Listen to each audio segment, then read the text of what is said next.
And welcome to the Comic Corner.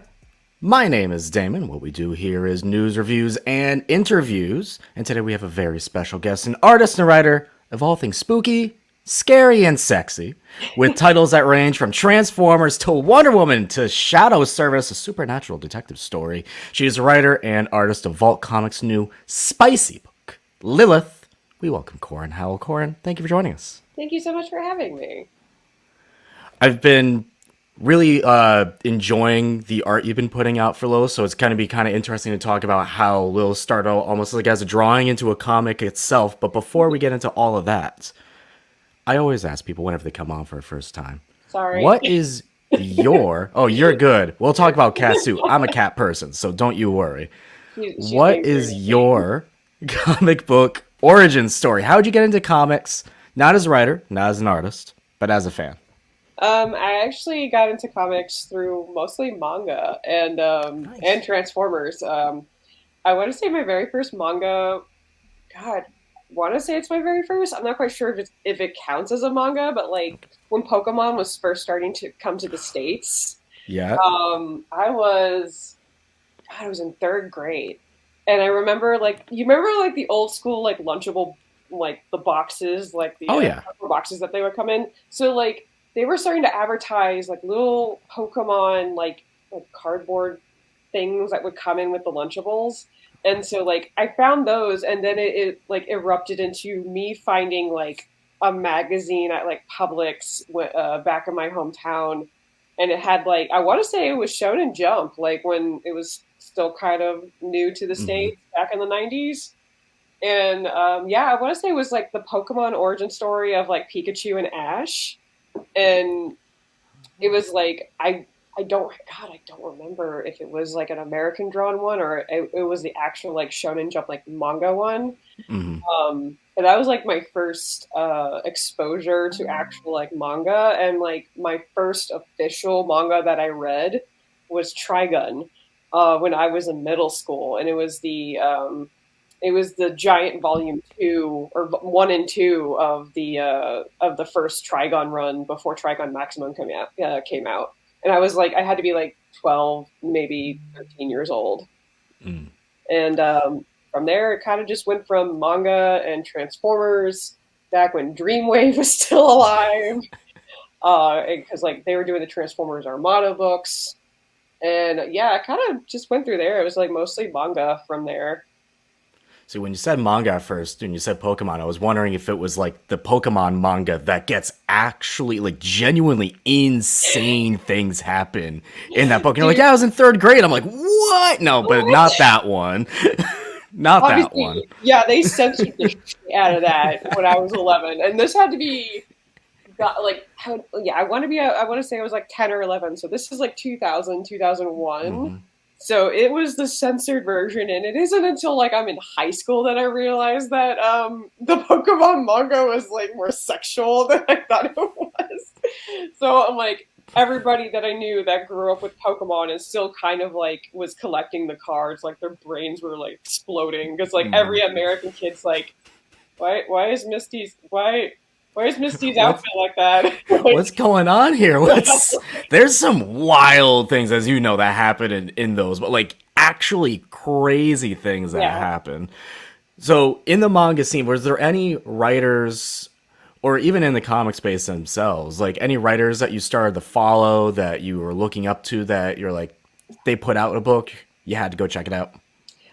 So Trigon, like with Naito, the way that he wrote the story, especially like if you read the original like run before he did Maximum, um, it's like it's the story of Vash the Stampede. It's a very sad story, and it's uh like the twins that are not really human, and one's trying to save humanity, the other wants to wipe it out.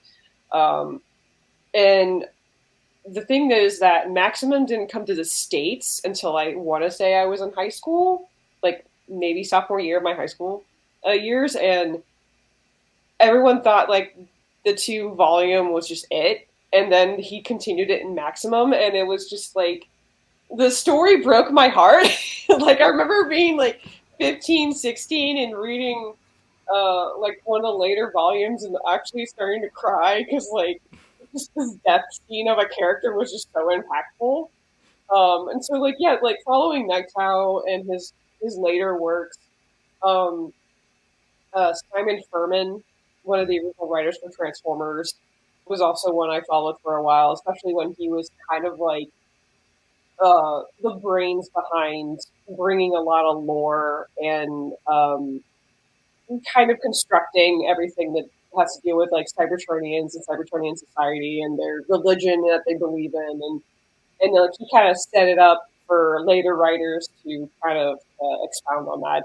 And yeah, Simon Furman, Nighttow, the creator of Full Metal Alchemist, was also I never pronounced her name right. And I didn't know for a long time that she was a girl. It was just very interesting to learn that like because she was a woman, you had to like use an alias to portray that she was a man. And like the only inkling of you knew who they were was because she used like a little cow like to represent who she was, and that was it. Um, so like learning that it was a girl that created Full Metal Alchemist kind of like really emboldened me a bit to like wanting to do more comics for myself. Um, and then I want to say, like, what really cemented it was a manga called Replay, and it was actually American made by a artist um, that graduated from Savannah College of Art and Design, and it only ran for like 3 volumes.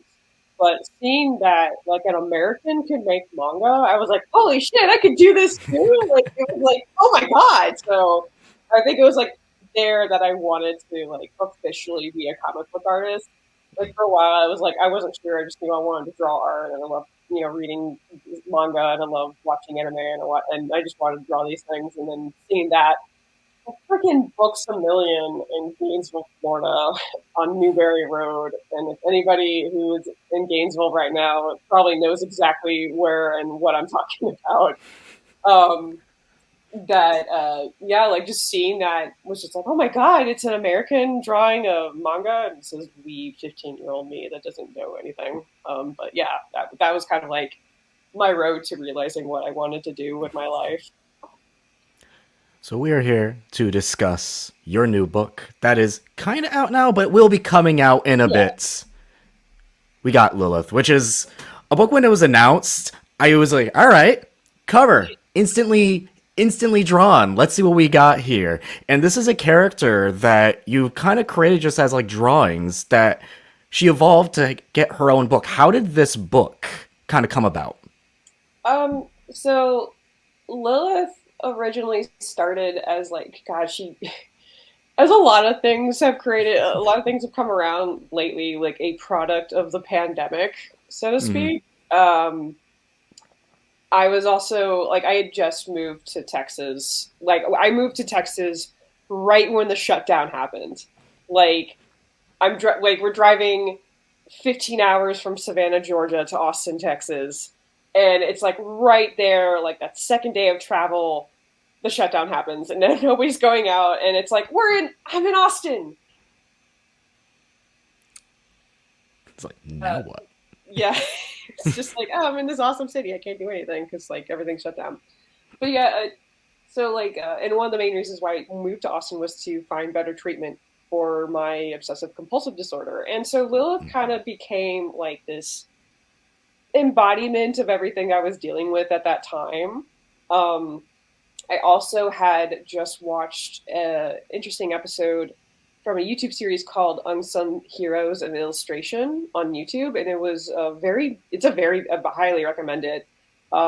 This wonderful British man whose voice could put me to sleep, and it's amazing. But he's talking about all these illustrators that I've never heard of, and one of them was Grau. I never heard of them before. It shows how much I dived into art history lately.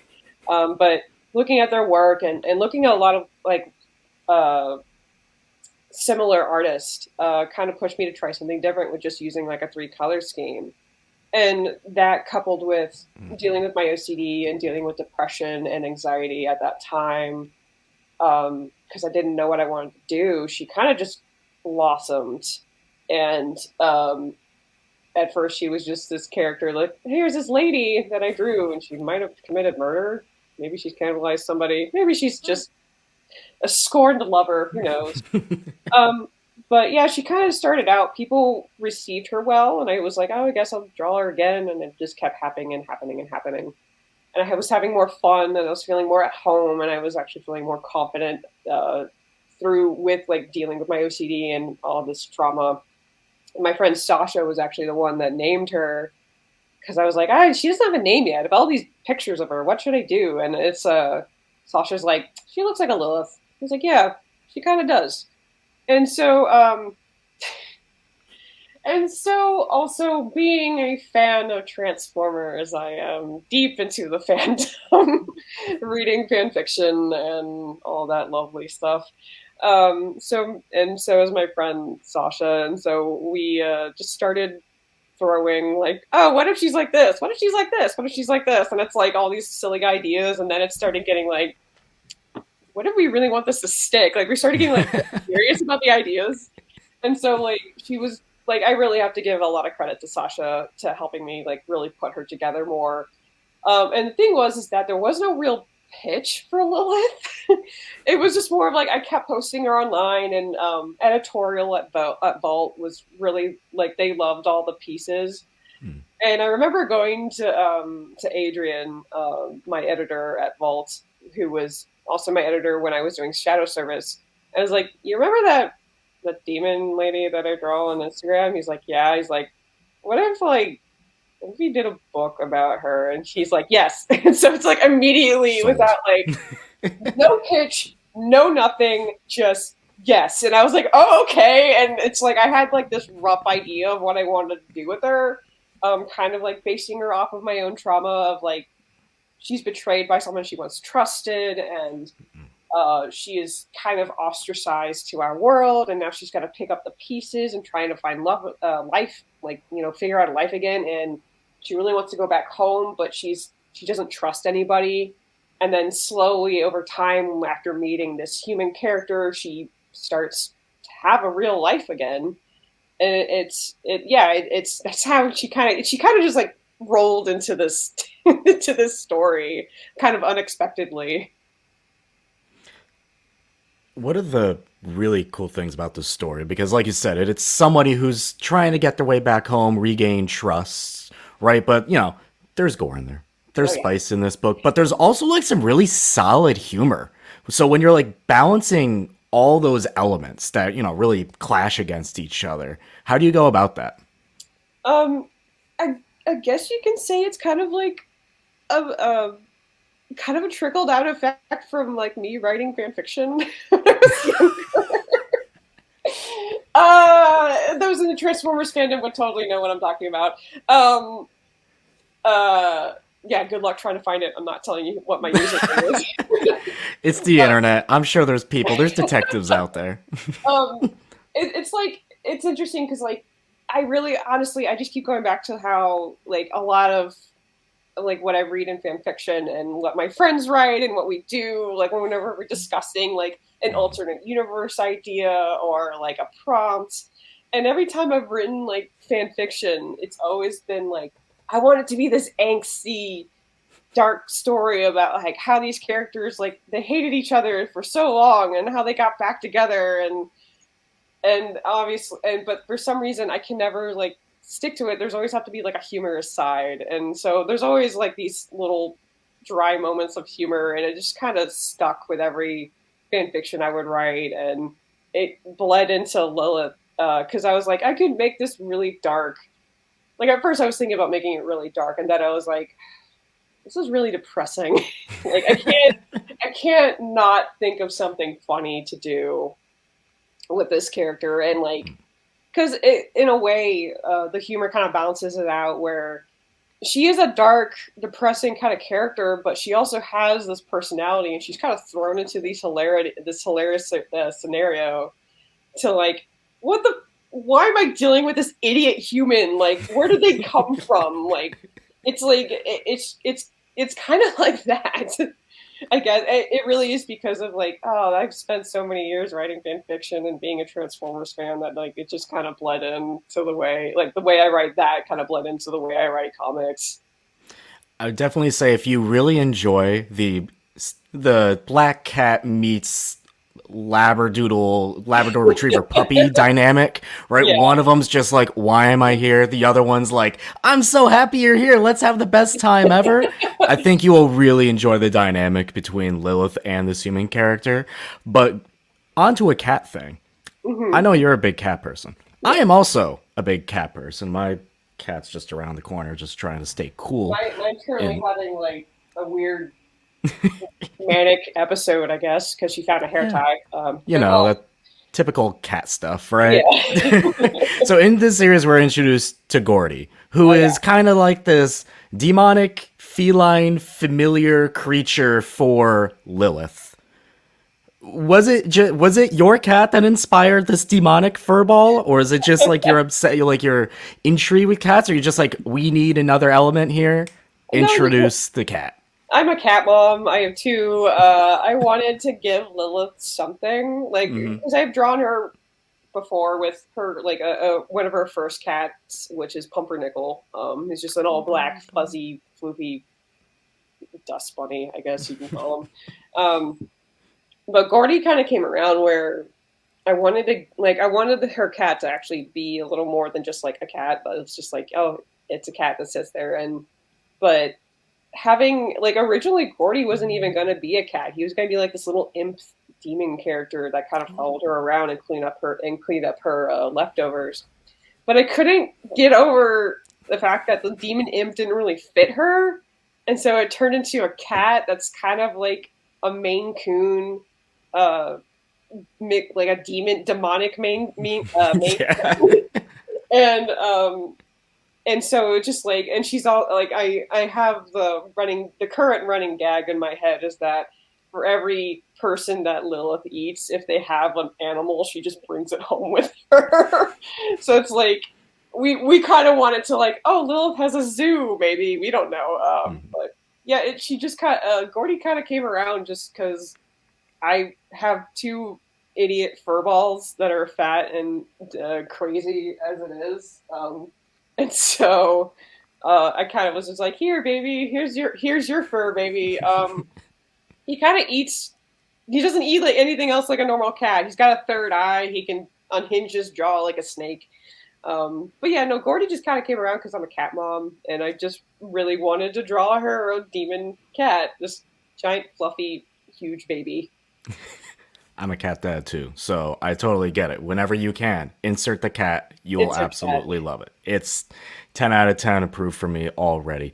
I think what's really fun when you make a series like this, because you've worked on other titles that are like, an IP of its own, this is you're creating your own character. And as you mentioned, you kind of have like that fan fiction background where you're able to create the lore as you go and like, maybe we can do this, or another idea pops up. What are like those almost like not even a brainstorm session, but when you're just like thinking about ideas, like how do those come to you? They just happen?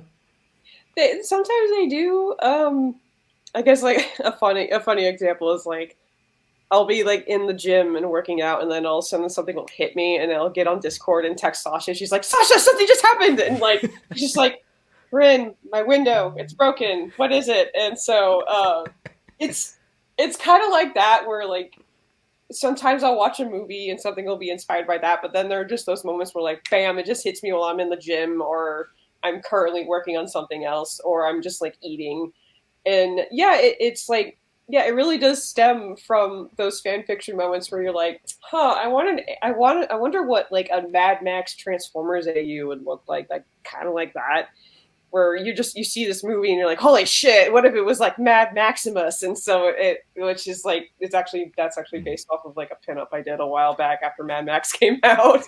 Um, but yeah, it was like something like that where it just kind of hits me like after seeing something or while I'm doing something and my brain kind of just wanders. Because I've had so many years of just, oh, Transformers AU, oh, look at this AU, look at that AU, and oh god, I'm just going down this hole. Hmm. But yeah, it kind of just pops in, and it's not just me that it happens to obviously it happens to a lot of my Transformers friends and or any other fandom friends where they're just like, I have an idea. Guess what? Just so like it just boom. That's what happens. Quick, write this down. Write this down. Write this down. Yeah. So I'm going to make you do something you may not want to do, Oh boy. but I'm going to make you choose. Oh boy. Because we have so many incredible variant cover artists available for this first issue. We have Zoe Thorogood, Luna Vecchio, Amelie Sotomayor, Ashley Iznicki. Like, there's so many incredible artists. First of all, how did they, like, was it the publisher that decided on these? Were they reaching out to you on who, like, could be available or who you'd like to see as a variant cover? I want to say yeah. Adrian and editorial were the ones that kind of found them, and a lot of them I want to say they were kind of keeping as like a surprise because I wouldn't be surprised if like they looked at whoever I was following online and were like, oh, she likes this artist. This would totally work.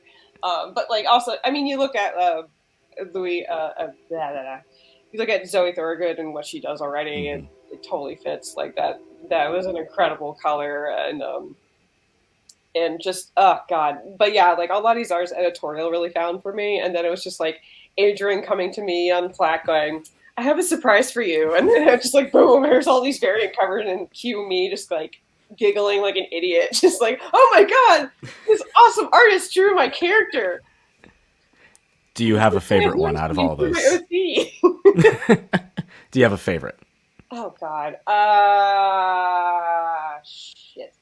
It's hard to choose. It's hard. I feel bad and I love them all equally and fuck. Lucio cover? Okay. Maybe? That's a good one. I read her book. God, what's her book? My brain's just gone today. Yeah, I read her book, and I immediately fell in love with it. And so, like, the fact that they got her to do it, and I was like, holy shit, it's so beautiful. And oh god, it was so awesome to see that there. It's been incredible just seeing like some of the names like we mentioned, Zoe Thorogood, a great, I don't even want to say up and coming because she's had some amazing books and I love her art.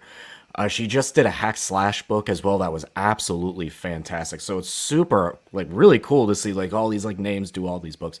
Last thing on this, your favorite aspect when you're making Lilith right now? I would say it's definitely like, I mean, writing her, obviously, that the writing part is always the hardest part. I will say it does feel like I'm writing fan fiction. it literally, like I've come to like my friends actually going like, I feel like I'm just writing fan fiction. Like this is just me writing the shit that's happening in my favorite AU or whatever. But voicing it, like putting the voices on paper and actually drawing them is really more rewarding and my favorite part because I am putting a face to whatever voice or whatever line that Lilith or Penelope is saying and seeing her facial expressions and her reactions and her antics come to life is actually becoming my favorite part. And it's like, it's making me lean in towards like what I've kind of pushed away for so long, which is like my manga influence. Like for a long time, I was trying not to make my stuff look as manga, and now because of Lilith, I am leaning into it and just going, "Fuck it, this is how this is gonna be," because I can't deny it anymore. And so that's like the favorite part so far is just drawing it and giving her this face in these scenarios, and just it's just been so rewarding for me to be all like giddy and having so much fun. Like I'm having a lot of fun working on it, and so yeah, I want to say drawing it, just giving her drawing her face when she's absolutely fucking done with everything. Just like, I'm surrounded by idiots. And so it's like, too bad that idiot's gonna be like, you're probably gonna like her later on, just so you know. Those are the perfect memeable faces. Those are the ones that you can use everywhere. I have so many of those just like that saved on my phone for many different scenarios because there's a certain amount of just like, I'm done with it type of face that you need per scenario. So I will gladly take any and all of those as possible, especially with Lilith. And one of the really cool things about Vault is that they have many different ways that you can get this book, right? You can get it the traditional way at your local comic shop, whether it is with the trade paperback and or single issues. But another way you can get a book right now is through the crowd building campaign, which is still available. Do it right now, because one of the cool things about it is you have so many different options that you can kind of like dive into and almost subscribe to while you get all the typical, like the crowdfunding bonuses. You can then get, like, if you just want the trade paperback, you get that, plus you get the bonuses too. Or if you want the single issues digitally, physically, however you want it, you can get all of those in all the different ways. So definitely go check that out. We'll have the link in the description, all that stuff. Definitely go do it. However you prefer to get your comics, whether it is through the crowd building campaign or through your local comic shop. One of the cool things is that you can get this book almost any way you can, which is very, very, very cool. And I really like how that's done. Back to you as a writer and as an artist. Is there any advice you'd give to any younger artists, any younger writers who are maybe just trying to get into all this? I would say, like,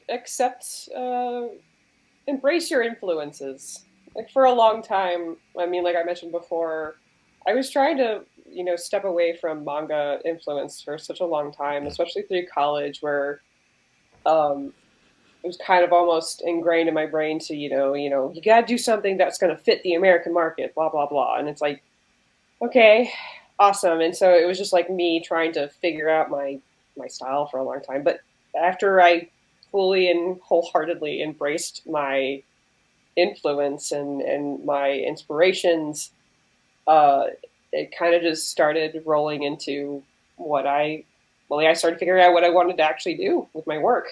That and, travel more, go to conventions, don't just, don't just stay, don't stay indoors, go and have experiences, because obviously a lot of these experiences will influence your work and your writing. And especially if you're trying to get into the industry, traveling to conventions and talking to professionals really do help, because they can give you an insight to, like, what can help you, talk to editors, or, how to manage yourself online and stuff. But, like, yeah, like, really embracing your influences and what inspired you, because at this point, it's everything is inspiring everything at this point, and it's like people are fans of everything, and I'm not ashamed for being a Transformers fan. That is basically because of my fan fictions. I'm writing this right now. There is no shame in fan fiction. Well, to a degree. But there are lines I will not cross. But embrace your inspirations and your influences. It can help drive that. It can help drive the creative drive, so to speak. Lilith #1, you can pre-order it at your local comic shop. You can go to the crowd building campaign and sign up there for however you want to receive it. And most importantly, you know what I always say? You know what's better than a free comic? A great free comic, because this first issue is actually available for anyone to read for free. So if you want to dive on in and check out this book, absolutely go do it. Because again, there's nothing better than a great free comic book, and that's exactly what this is. Corin, thank you so much. Before we go, where can people find you on the internet? And if you have any other projects coming up, now's the time. You can find me on Instagram and Twitter. I refuse to call it X. Instagram and Twitter at RIN237. That's RIN237. I am also on Tumblr. Everybody, most of the Transformers community knows me as Rinpin. But yeah, it's mostly Instagram and Twitter these days. Handles are all the same. But yeah, that's where you can find me. Also, if you sign up for the Backer Kit campaign, you might be able to get a little body pillow. Yes, you can. There's a lot of really cool stuff on there. You got pins, posters, and yes, leggings, and yes, a whole body pillow. A whole dakimakura. Like, it just, we actually talked about that as a joke, and they're like, so we're putting that on there. I'm like, no, what? I kind of love when things like that happens with me all the time in my office, where I'll just joke about something, and I'll turn around and be like, "Oh crap, they did it." They actually did the thing. I was like, oh, no one's gonna want this. This is so stupid. And they're like, no, let's totally go with this. I was like, this was a joke. I didn't know this was gonna happen. Corin, thank you so much for taking the time. Again, everyone, go check out this book. Go to the crowd building campaign. Go to your local comic shops, however you prefer to get your comics. But again, it's free out there right now. If you're not reading it, what are you doing? It is literally free, and it is great. It is fantastic. If you like gore, if you like horror, if you like a little spice in your life, this is perfect for your interests. I just went to a bookstore in my state, which is like a haunted little bookstore, and they had some Vault books on there, and I guarantee you this book is perfect for that store. You walk in and it's like everything like super spooky and stuff. It fits right up there. I can't wait to see it up there someday.